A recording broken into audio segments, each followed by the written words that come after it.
कि भारत के प्राकृतिक संसाधनों पे पहला अधिकार इस देश के मुसलमानों का है।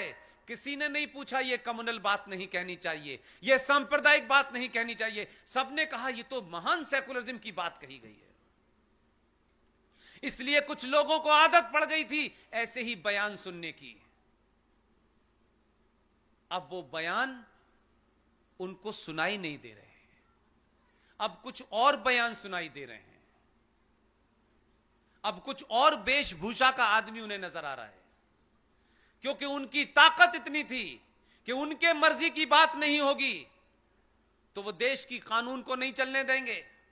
और कानून किसी एक 70 साल की महिला बुजुर्ग को अगर वो तलाक लेने के लिए भारत के सुप्रीम कोर्ट में जाए और सुप्रीम कोर्ट उसे फैसला दे दे, न्याय व्यवस्था के हिसाब से दे दे, तब भी उनको लगा कि नहीं, ये जजेस, ये हिंदू जजेस कौन होते हैं हमारी मुसलमान महिला को तलाक देने का जिनके पास अधिकार है, हम इसको नहीं मानेंगे। उस भीड़ तंत्र ने इतना दबाव बनाया कि भारत की पार्लियामेंट ने वो फैसला पलट दिया। उनकी ताकत बढ़ती गई, जिसकी बात मैंने शुरू में की थी कि इस देश में एक न दिखने वाली सत्ता पिछले 70 सालों में मजबूत तरीके से बनाई गई। वो 370 से शुरू हुई, 35A से शुरू हुई, माइनॉरिटी कैरेक्टर से शुरू हुई, नेशनल कमीशन फॉर माइनॉरिटी से शुरू हुई, वो all India Muslim personal law board से शुरू हुई, वो राम मंदिर के ऊपर फैसला न देने से शुरू हुई। इसलिए हजारों ऐसे काम हमने संविधान और संविधान के बाहर किए जिससे उनको लगने लगा कि इस देश में कोई सत्ता पे बैठ जाए लेकिन हमारी अनदेखी नहीं कर सकता, हमारी जो भी नाजायज मांग है उसके सामने उसको झुकना ही पड़ेगा। इस बदख्याली में 70 साल निकल गए। हलीम और बिरयानी बहुत खाई। उनको लगने लगा कि जो भी भारत का प्रधानमंत्री होगा वो कितना भी बड़ा हिंदूवादी हो जाए, टोपी लगा के अगर उसने इफ्तार नहीं दिया तो हम कहेंगे ये कम्युनल है। सनातनियों, अपने होने का जरा सा बोध किया आपने। एक आदमी ने सिर्फ इतना ही कहा, मैं तुम्हारे लिए अपनी पहचान नहीं बदलूंगा, मैं इस देश का प्रधानमंत्री हूं, सिर्फ तुम्हारा नहीं हूं। तुम 30% हो, 90% लोग भी हैं। इसलिए जब उसने टोपी नहीं लगाई तो लोगों ने कहा इसको रोको, ये तो टोपी नहीं लगाता, ये तो इफ्तार भी नहीं देता अपने गुजरात राज्य में। ये मैसेज पूरे देश के सनातनियों को जब गया तो सनातनियों को पहली बार लगा कम से कम ये सच तो बोल रहा है, एक बार इसके ऊपर भी दांव लगाया जाए। आपने दांव लगाया तो मालूम है उसने क्या किया? प्रधानमंत्री की शपथ लेते ही कुछ लोग अमेरिका जाते हैं सलाम करने, प्रधानमंत्री बनते ही इसने उस राष्ट्र की यात्रा की जो इस दुनिया में सबसे छोटा सा है, जिसको कोई जानता भी नहीं है। मैसेज उसका था क्लियर, हमने नहीं समझा। प्रधानमंत्री बनते ही वो भूटान गया जो अखंड भारत का हिस्सा था। दूसरी यात्रा नेपाल की, अखंड भारत का हिस्सा था। अफगानिस्तान गया, श्रीलंका गया। एक राज्य ऐसा भी है, एक देश ऐसा भी है, वहां जाने के लिए उसको रास्ता निकालना था। वो वहां से आया अफगानिस्तान से, उसने कहा कि मैं जरा सा मिलना चाहता हूं, आपकी बेटी की शादी है। उतर गया बगैर बताए। जो वहां से बैठे बैठे उसे मार रहे थे, उसने कहा मैं तुम्हारे बीच में उतर गया, तुम्हें बगैर बताए पता चला मैं कहां हूं।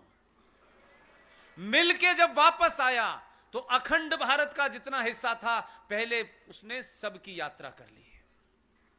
किसी को यह नहीं बताया मैं क्यों यहां आया हूं, देखने गया था क्या क्या वापस लाना है।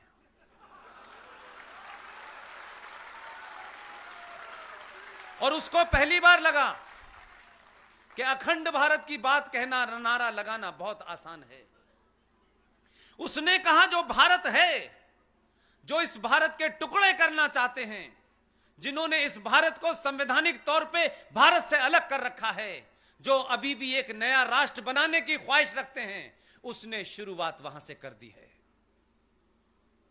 इसलिए घर वापसी की जो काम में लगे हैं, अपनी एनर्जी जाया न करें, अपना समय बर्बाद न करें।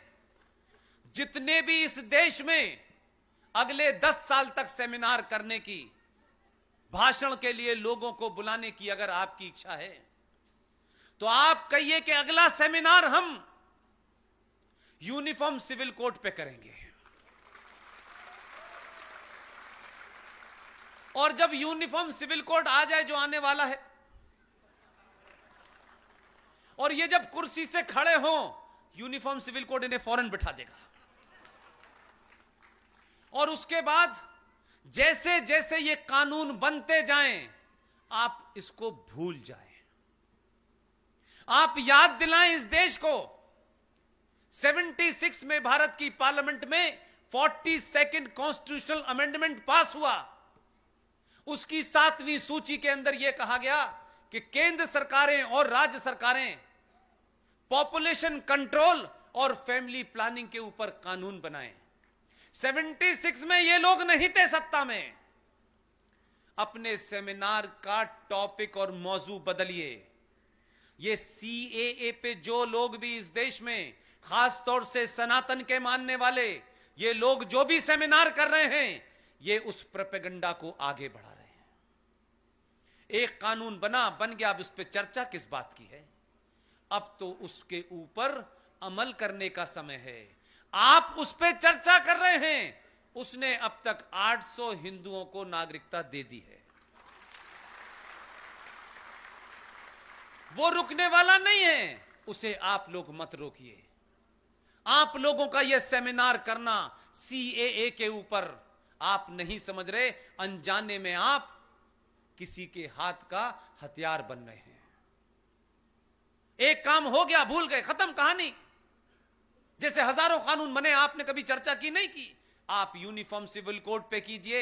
यूनिफॉर्म सिविल कोड जिस दिन पास हो जाए, भारत के राष्ट्रपति के साइन हो जाएं, उसी दिन के बाद से आप कहिए पॉपुलेशन कंट्रोल पे चर्चा होनी चाहिए। यह लगातार दबाव अगले 50 साल तक बना के रखिए। 1 मिनट के लिए भी बैठना नहीं है। और आने वाली जनरेशनें, ये छोटे छोटे बच्चे, ये छोटी छोटी बच्चियां, क्योंकि आप अपने घरों में माएं उनसे बात नहीं करती, पिता को फुर्सत नहीं है बात करने की, भाई को फुर्सत नहीं है बात करने की। इसलिए समस्या यह हो गई है कि जो बच्ची से उसकी मां बात नहीं करती, जो चमत्कार के उसमें जने कहां कहां चली जाती हैं। आप उस परंपरा के लोग हैं कि आपको चमत्कार की जरूरत नहीं है, आप अपने आप में एक चमत्कार हैं। आप अपने घर की बच्चियों से, उन बच्चों से जिनसे आप बात नहीं करते, और एक बड़े होने के नाते उस बड़ी कुर्सी पर बैठने के बाद जब आप बात करते हैं तो आप उससे अपनी नजदीकी नहीं बनाते। दौर बदल गया है। 20 साल पहले ऐसा हो सकता था, आज नहीं हो सकता, क्योंकि आपके बच्चे के पास इतनी इंफॉर्मेशन है कि आपके ज्ञान की उसे जरूरत नहीं है। लेकिन जिन चीजों पे वो कंफ्यूज है, उस पे दोस्त की तरह उससे बात करें। हर मां अपनी बेटी से दोस्त की तरह बात करे। उसके मन में भी बहुत सारे सवाल हैं, उसके मन में भी समाज के बदलाव हो रहे हैं।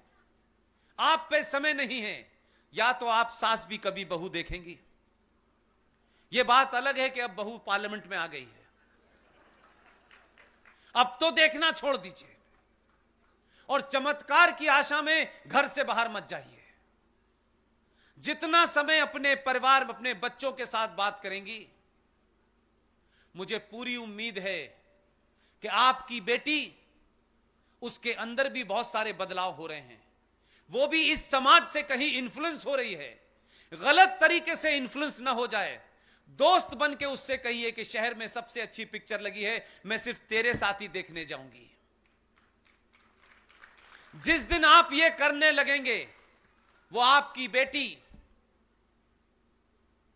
जिसने इस समाज में घूम रहे हुए भेड़ियों को नहीं जानती, उसे कोई पंचर वाला बहका लेके चला जाएगा और बहुत देर हो जाएगी।